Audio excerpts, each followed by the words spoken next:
A guten Erev Shabbos.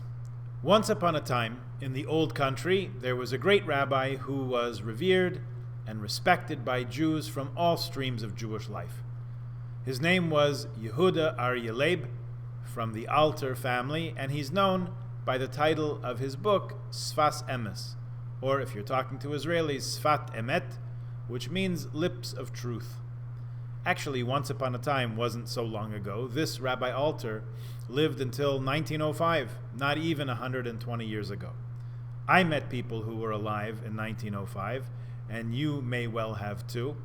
So it's possible that people today might have met someone who saw the Sfas Emes in the town of Gura Kalvaria, a suburb of Warsaw, or Ger, as the town is called in Yiddish.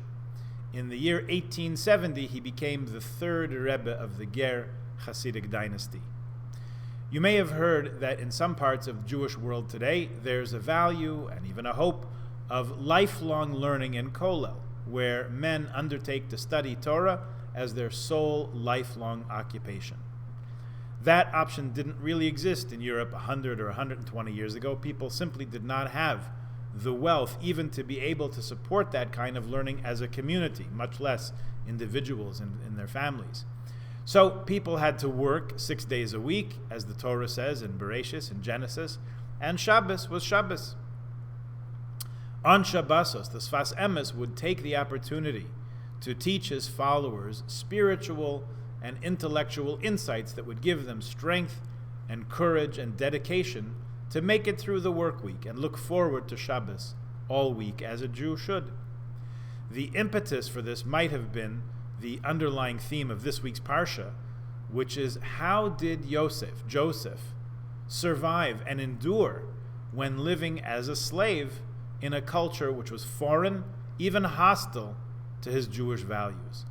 Reviled by his brothers, sold as a slave into Egypt, Yosef becomes a servant in Potiphar's mansion, set upon, pursued by the mistress of the house, and he ultimately lands up in prison. How does a Jew endure in these circumstances, let alone prosper? As the following week's Parsha will show, that same Yosef becomes elevated to viceroy over all the land of Egypt. Sfas Emes talks about the spiritual foundations of the Parsha, which is evident, he says, in the link between the title of the Parsha, Vayeshev, and the word Shabbat. Shev and Shabbat obviously have a similar root, a shin and a beis. Shabbos, says the Sfas Emes, is itself more than just an invitation to settle, to cease work, but also an opportunity to return to our most essential selves, most particularly in our connection with God. His novel expression here is that Shabbat is a time of bitul lashoresh, or completely setting aside our own agenda and supplanting it with God's desire, God's will. The first paragraph of Bereshis Rabbah on this portion, the Medrash, talks about kinuso v'kinus banav hitzilo. Yaakov's gathering together and the gathering together of his children is what rescued them from his brother Esav's ill intent. That relies on us translating kinus as coming together, which is fine, although others render it as prayer. It was the prayer and the prayer of his children that saved him, also not a bad idea. But who is it that's coming together with whom exactly, and to what purpose? And how did that make them meritorious? And what can we learn from it? One way to look at it is that when the Shvatim, Yaakov's children and all their families came together, in other words, the elusive unity of the Jewish people, we were able to stand strong and resolute against an external threat. That itself seems like a very worthwhile lesson. Yet even further, and perhaps as a basis to that, Sfas Emes says that the kinus, the gathering together, was Yaakov himself, gathering his essential being, his primal, true, core self. If you don't have that, it seems it's challenging to lead others to gather together for a common purpose, even one so noble as self-preservation. Lacking that kinus, that gathering together or integrity of the self, a person becomes alienated, even from themselves. An element of our true nature, our integral and core selves, he quotes from the Zohar, is that we are made in the divine image. It seems obvious, but it's helpful to have someone point out the connection here. God is one, the only true and real unity there is. And at the same time, we are created in that image. So there's part of us also that is true, that is unified and inseparable and eternal. Rabbi Alter points out that when Yaakov Avinu accessed and recognized that part of himself, kol dinin misabrin minei, harsh judgments depart, which is exactly what happened. Esav did go about his merry way, and Yaakov was left unharmed. Referring back to the beginning of the Parsha in the second verse, he picks up on the mention of Yosef, Joseph, which in addition to being a very nice name, has the meaning of adding or increasing, as Rachel mentioned when she named her son that in the Parsha 2 weeks ago. Sfas Emes links the connection of Shabbat and Yosef to something that we've been talking about all last week in our morning minyan. We usually have a couple minutes of brief practical halacha study at the end of the daily minyan.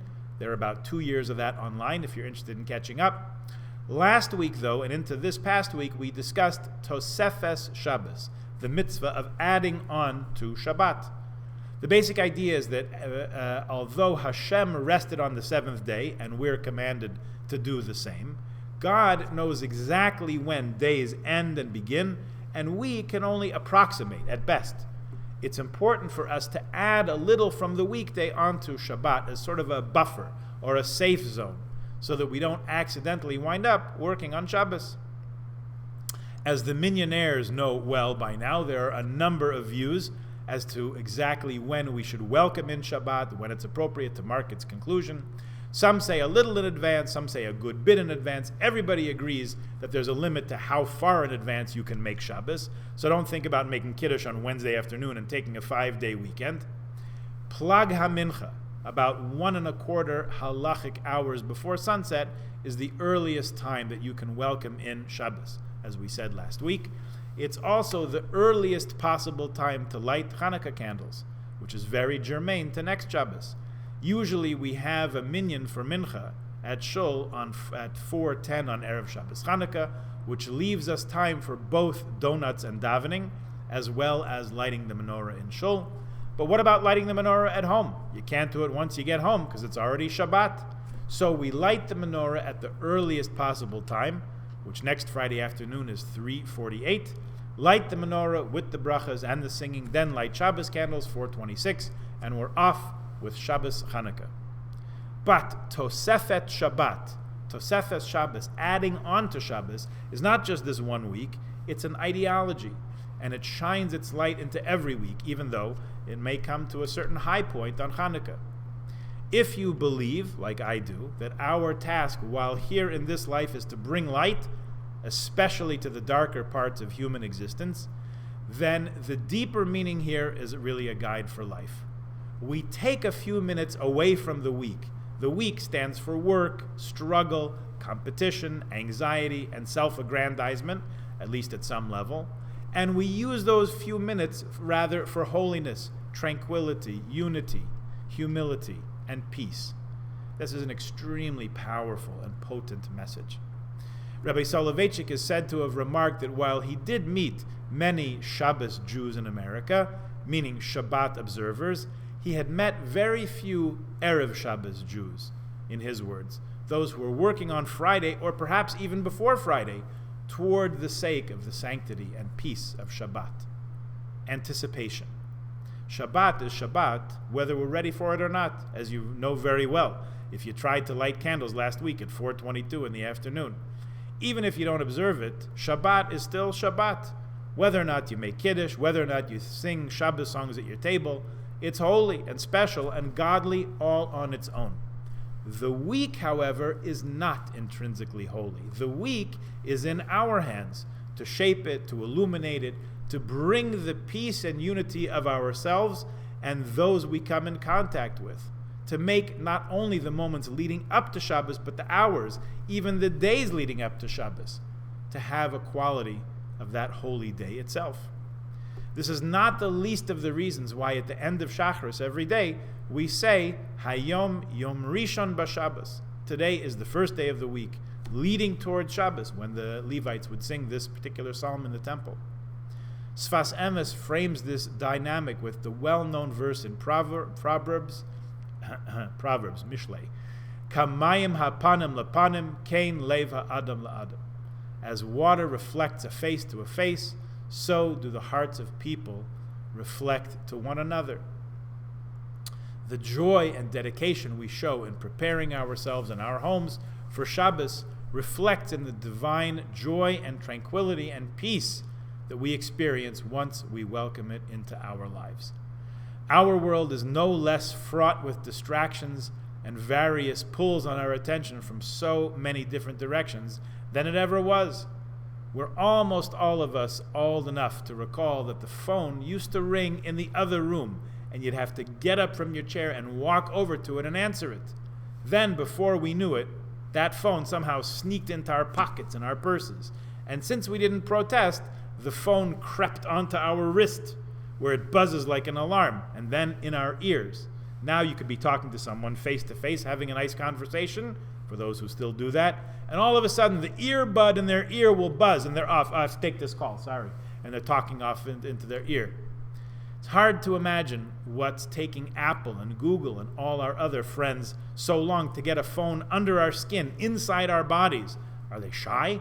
Do they think we won't go for it or we won't pay for it? Chas v'shalom, we'll line up around the block to pay to be the first ones with an implanted phone in our bodies.